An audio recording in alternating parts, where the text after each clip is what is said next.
Hello everyone, I'm Brian. Today I'm reacting to Root Guru by Tsem. I don't know what a root guru is, so let's go ahead and watch the video. Do you need Buddha Shakyamuni to talk from a statue and say, I accept you? Or you think, I believe in you, I'm a Buddhist? Do you think the Dalai Lama has to tell hundreds of thousands of people every year, yes, you're my student, yes, you're my student, you're just my student? Or do you think people in the audience think, oh my God, this is Avalokiteshvara, you're my guru? There are thousands of people running around the world who never had a private audience to talk to him in person, who consider him their root guru. It's from your side if you believe it. Whether your guru accepts you or not, it doesn't really matter.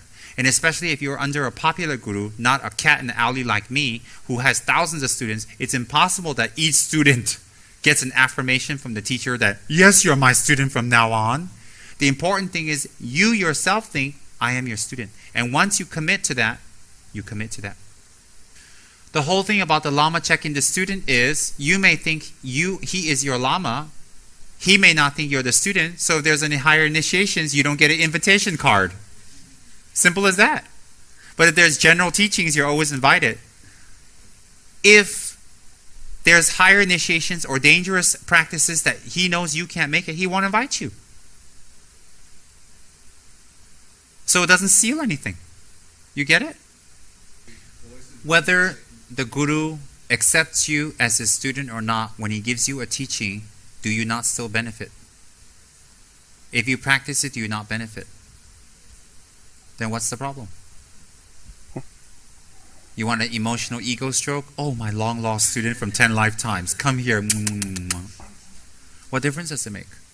Definitely the guru-disciple relationship is defined by the student. When the teacher gives you higher practices, then it's a clear sign that you're accepted. Naropa and Tilopa. Naropa ran around as guru serving him for 12 years before Tilopa even asked him what his name was. 12 years. He didn't even know what his name was. Because he went to a wedding and he gave gave Tilopa some delicious food. He licked his finger and says, my son. His student Naropa went, what? My son? For 12 years you didn't even ask me my name. You just went, oi, to me, and then you call me my son. So my point is there is no confusion. You're saying that if it's not confirmed from our guru that he says, you're my student, then it's not confirmed. So I'm kind of on a safe track. But if you in your mind have thought this is my guru, it's already sealed. It's already sealed. Once in your mind you think this is my guru, it's already sealed. Whether people know it or not, or verbalize or not, in your mental continuum you have thought this is my guru and these teachings benefit me.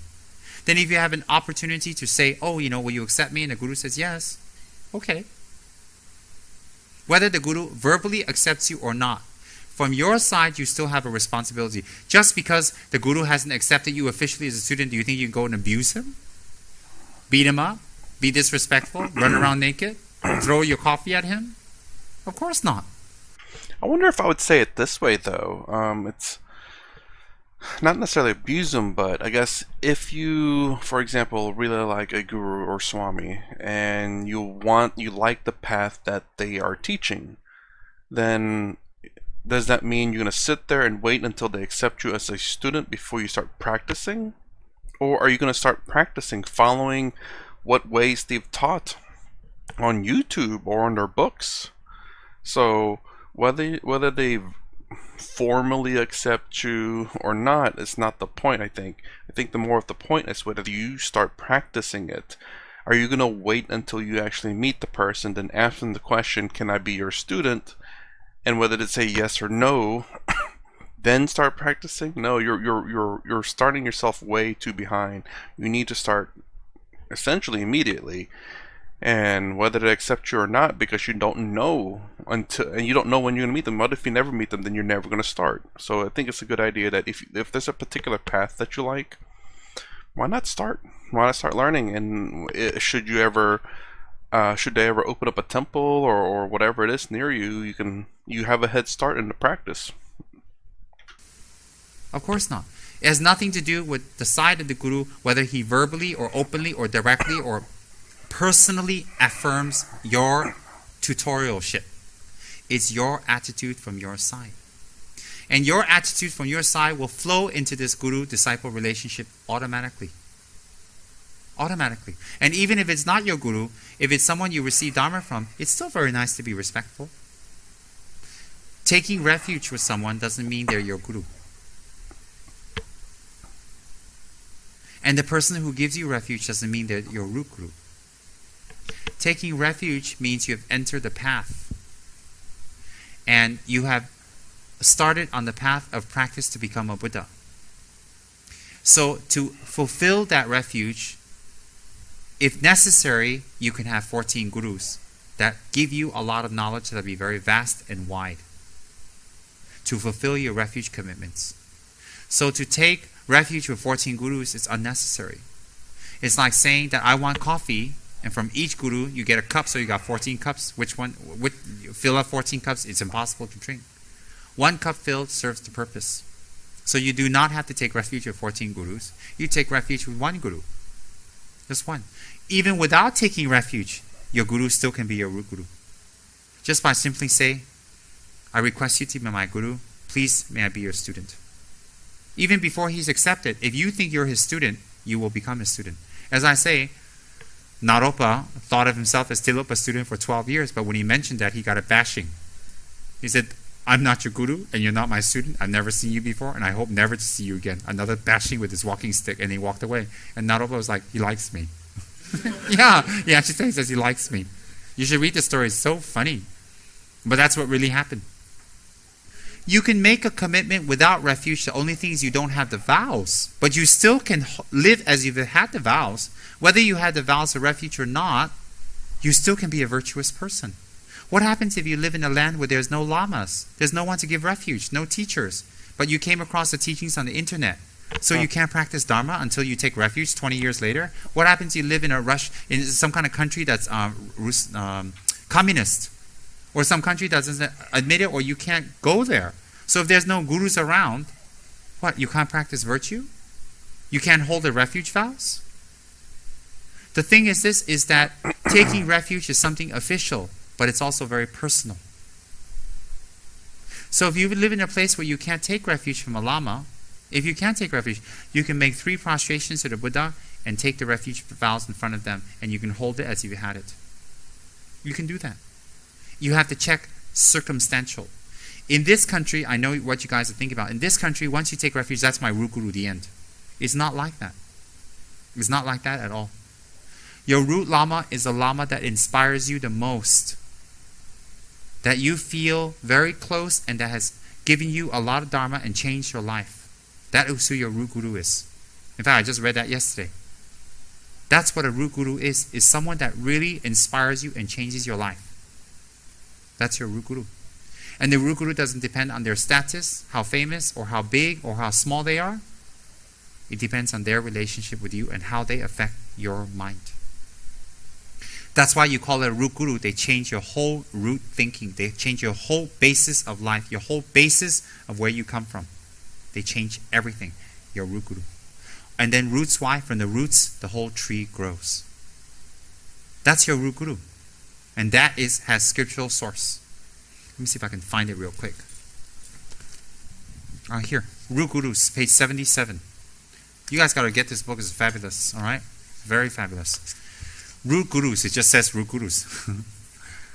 Root Gurus are the spiritual mentors who turn disciples' hearts and minds most ardently to the Buddhist path. They are the strongest sources of inspiration to sustain the disciples throughout their spiritual journeys.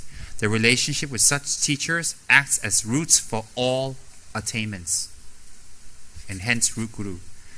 The mentors who serve disciples as their root gurus are not necessarily the first spiritual teachers that the seekers encounter, or the ones who give them the most dharma instruction or meditation or ritual training, nor are they necessarily the mentors with whom they take refuge or liberation vows. Most, however, come from among their tantric masters. The discussion of root gurus traditionally appear primarily in the context of the highest tantra practice. The Sakya tradition, in fact, equates the terms spiritual mentor, tantric master, and root guru. Such mentors serve as the roots of all our paths because of refuge, liberation, bodhisattva, and tantric vows we take in their presence during the highest tantric empowerments, and because of the experience and flash insights we gain during the procedures through their inspiration. That part, never mind. Listen to this first part again. Root gurus are spiritual mentors who turn their disciples' hearts and minds most ardently to the Buddhist path. They are the strongest sources of inspiration to sustain disciples through their spiritual journeys. The relationship with such teachers acts as roots for all attainments. The mentors who serve disciples as their root gurus are not necessarily the first spiritual teachers that the seekers encounter, or the ones who give them the most Dharma instruction or meditation or ritual training. Okay? So it's the one that turns our hearts and minds very much. So how long you stayed with them, how much Dharma you received from them, is not the criteria here. Of course, we must respect teachers even that are not our root teachers. The criteria here is which person turned our hearts and minds around towards Dharma. That is our root teacher. Why? From then all roots of attainments arise. So very interesting. So again, I like the thing that he gave an example about 14 gurus with 14 cups of coffee. The way I look at that is you don't necessarily drink all the coffee. You drink a little bit. So this tastes okay. You drink a little bit of this one. This tastes not as good as the first one. It's still okay though. This one's oh wow, that is something. Okay, let me put that down over here. Let me grab the next one. So, and what that essentially translates is when you list, like what I do, when there's a question asked, what is, just say for example, what is the meaning of life? Then you hear this guru, this swami, this guru, this swami, this guru, this person, this guy, that person, that woman, that dude, that girl, that whatever. You listen to all of them, you're like, you know, they all have a different take on it, on the answer. But I like that answer better from that person. That speaks to me the most. So that's like that cup of coffee that like, this one tastes pretty good. So this is the reason why I watch multiple teachers, gurus, swamis, whatever, because everyone kind of has a little bit of a different take, but also people explain it differently. Like sometimes I don't understand what someone says, and another person explains it just a little bit better.